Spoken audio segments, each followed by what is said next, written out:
Assalamualaikum warahmatullahi wabarakatuh. Halo semuanya, apa kabar? Semoga dalam keadaan baik ya. Dalam pembelajaran kali ini kita akan membahas mengenai prinsip sarang burung merpati atau pigeonhole principle. Teorema yang termuat dalam materi kombinatorika ini diambil namanya dari kejadian menempatkan beberapa burung merpati ke dalam beberapa sangkar burung. Pada saat itu ada si pemilik burung yang bertanya, apakah ada kemungkinan setiap kandang berisi cukup satu ekor burung saja? Atau ada jumlah berapa burungkah yang paling sedikit yang dapat menempati kandang-kandang tersebut? Nah, untuk lebih jelasnya, kita bisa langsung saja membahasnya ya. Sebelumnya, izinkan saya memperkenalkan diri. Nama saya Deni Mardianti dengan nomor 2225297 dari kelas 2C Universitas Sultan Hamengkubuwono Yogyakarta. Pigeonhole principle. Misalkan jika kita menempatkan beberapa burung ke dalam satu kandang, berarti burung dalam kandang akan maksimum jumlahnya. Nah, bagaimana caranya supaya jumlah burung di kandang itu minimum? Persoalan inilah yang melatar belakangi terciptanya teorema yang dikenal orang dengan istilah prinsip sarang merpati atau disingkat PSM, atau juga dikenal dengan pigeonhole principle atau juga sering disingkat dengan PHP. Kadang juga disebut prinsip sarang burung. Persoalan tersebut sebenarnya cukup sederhana, seperti misalnya kita dalam bermain congklak. Kita bisa memasukkan satu ekor burung ke dalam tiap kandang, sehingga bakal tersisa satu ekor burung di luar.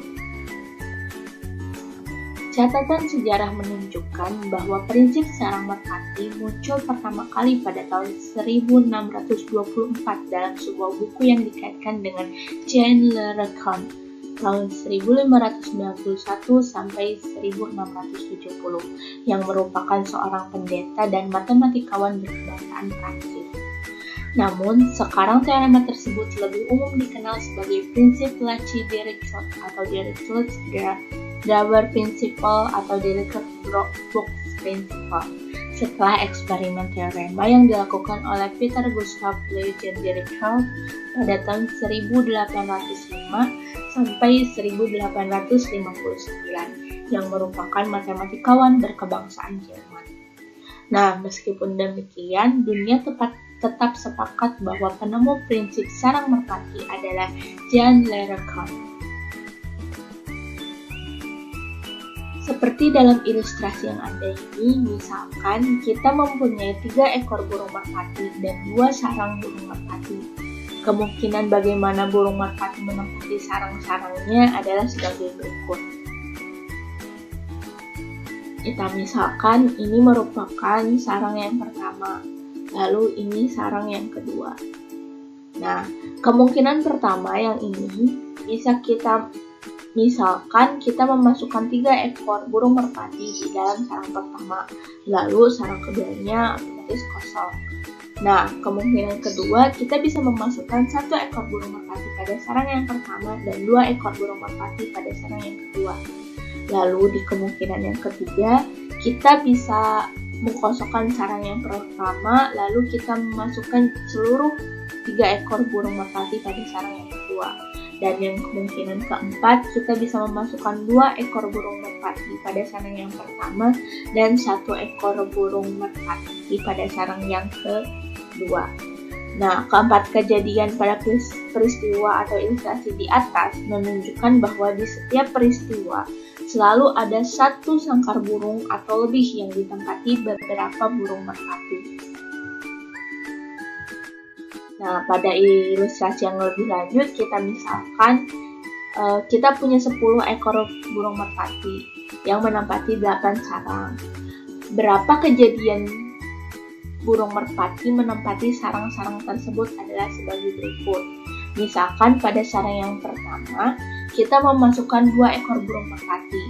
Lalu pada sarang yang kedua, kita memasukkan 1 ekor burung merpati, sarang yang ketiga 1 ekor, ke sarang yang keempat 1 ekor, ke sarang yang kelima 1 ekor, sarang yang keenam 2 ekor, sarang yang ketujuh 1 ekor, dan sarang yang kedelapan 1 ekor. Maka jumlah seluruh burung merpatinya tetap 10 ekor burung. Nah, pada kemungkinan kedua, kita misalkan memasukkan 2 ekor pada sarang yang pertama, 2 ekor pada sarang yang kedua, lalu pada sarang yang ketiganya kosong, pada sarang yang keempat 1 ekor, sarang yang kelima 1 ekor, sarang yang ke-6 2 ekor, sarang yang ke-7 1 ekor, dan sarang yang terakhir 1 ekor. Dan jumlahnya tetap keseluruhannya ada 10 ekor burung merpati. Lalu kemungkinan selanjutnya teman-teman bisa coba. Nah, pada peristiwa tersebut, seperti peristiwa sebelumnya, yaitu pada 3 ekor burung merpati dan 2 sarang, pada peristiwa ini pun menunjukkan bahwa di setiap peristiwa selalu ada 1 sangkar burung atau lebih yang menempati beberapa burung merpati, atau lebih tepat kita katakan paling sedikit ada 1 sangkar burung yang ditempati oleh paling sedikit 2 ekor burung merpati. Nah, sesuai itulah terdapat sebuah teorema mengenai prinsip sarang burung merpati yang mengatakan jika n plus 1 objek atau lebih ditempatkan pada n kotak, maka paling sedikit terdapat 1 kotak yang berisi 2 objek atau lebih. Nah, yang perlu diperhatikan bahwa pada masalah sarang burung merpati, prinsip ini tidak memberitahukan di sarang merpati mana yang berisi lebih dari 2 ekor merpati. Nah, sebagai contohnya di sini misalkan di antara 367 orang yang menghadiri sebuah seminar matematika, pasti paling sedikit ada 2 orang yang berulang tahun pada hari yang sama. Mengapa? Nah, kita bisa misalkan 367 orang ini merupakan merpati. Lalu ini misalkan merpati, kita singkat dengan E. Lalu yang 365 atau 366 hari kita misalkan ini sarang burung merpati. Nah, sehingga pasti ada paling sedikit 2 orang yang berulang tahun pada hari yang sama.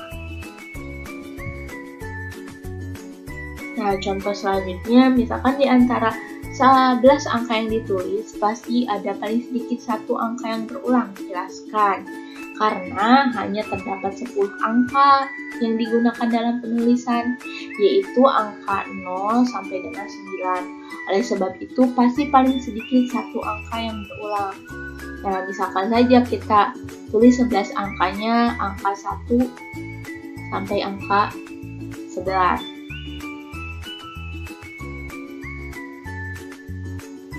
Pasti di sini ada 1 angka yang berulang, yaitu angka 1, di mana ke 1, 10, 11, di mana ketiganya memuat angka 1. Seperti itu. Nah, lalu pada contoh yang ketiga, misalkan jika seseorang diminta menuliskan 28 kata yang disusun berdasarkan huruf-huruf dalam abjad, maka paling sedikit ada 2 kata yang diawali dengan huruf-huruf yang sama. Mengapa? Karena kita ketahui dalam alfabet terdapat 26 abjad.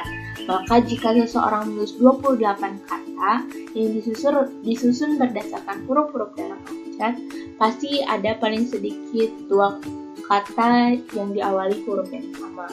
Tahu bisa juga kita misalkan 28 katanya itu merupakan merpati, lalu 26 abjadnya itu merupakan sarang burung merpatinya. Nah, selanjutnya ada juga teorema 2, yaitu mengenai prinsip sarang burung merpati yang diperumum, atau biasa juga disebut dengan generalisasi prinsip sarang burung merpati, yang mengatakan bahwa jika M objek ditempatkan pada N kotak, maka terdapat paling sedikit 1 kotak yang memuat M pada N objek. Nah, teorema ini juga menyatakan bahwa jika N buah kotak akan diisi dengan M sama dengan N ke-1 objek, yang dalam hal ini K adalah bilangan bulat positif, maka paling sedikit terdapat 1 kotak yang berisi minimal K plus 1 objek. Nah, langsung saja kita ke contohnya. Misalkan di antara 40 siswa dalam sebuah kelas, berapa orang yang lahir pada hari yang sama? Nah, kita ketahui bahwa dalam seminggu ada 7 hari. Nah, sesuai dengan prinsip generalisasi burung merpati, Maka di antara 40 siswa terdapat paling sedikit 40/7 sama dengan 6 mahasiswa yang memiliki hari ulang tahun yang sama. Nah, lalu pada contoh yang nomor 2, misalkan di antara 110 mahasiswa yang mengontrak mata kuliah kalkulus, berapa orangkah di antaranya yang lahir pada bulan yang sama? Kita ketahui bahwa dalam 1 tahun terdapat 12 bulan. Nah, maka sesuai dengan generalisasi prinsip sarang burung merpati, terdapat paling sedikit 110/12 atau sama dengan 10 mahasiswa yang lahir pada bulan yang sama. Lalu contoh selanjutnya, berapakah banyak mahasiswa paling sedikit yang harus menghadiri perkuliahan matematika kombinatorik agar terdapat paling sedikit 6 mahasiswa yang memiliki nilai huruf yang sama dari nilai A, B, C, D, dan E di akhir perkuliahan. Nah, untuk penyelesaiannya, untuk memastikan bahwa paling sedikit terdapat 6 mahasiswa yang memperoleh nilai yang sama, maka banyak mahasiswa yang diperlukan paling sedikit dapat dinyatakan dengan bilangan bulat terkecil. Demikian sehingga M/5 sama dengan 6. Nah, bilangan terkecil ini adalah M sama dengan 5 kali 5 ditambah 1 sama 26. Nah, ini dari mana? Ini ini bisa dinyatakan dari teorema kedua yang sebelumnya yang mengenai generalisasi prinsip burung merpati yang menyatakan bahwa jika N buah kotak akan diisi dengan M sama dengan N kali K plus 1, yang teorema itu plus 1, di mana K adalah bilangan bulat positif, maka paling sedikit terdapat satu kotak yang berisi minimal K plus 1 objek. Nah, sesuai itu, maka jika kita mempunyai 20 mahasiswa, maka bisa terjadi 5 mahasiswa yang masing-masing memperoleh nilai demikian, sehingga di antara ke-6 mahasiswa tak ada yang memperoleh nilai yang sama. Ini berarti diperlukan paling sedikit 26 mahasiswa agar paling sedikit terdapat 6 mahasiswa memperoleh nilai yang sama. Nah, seperti itu.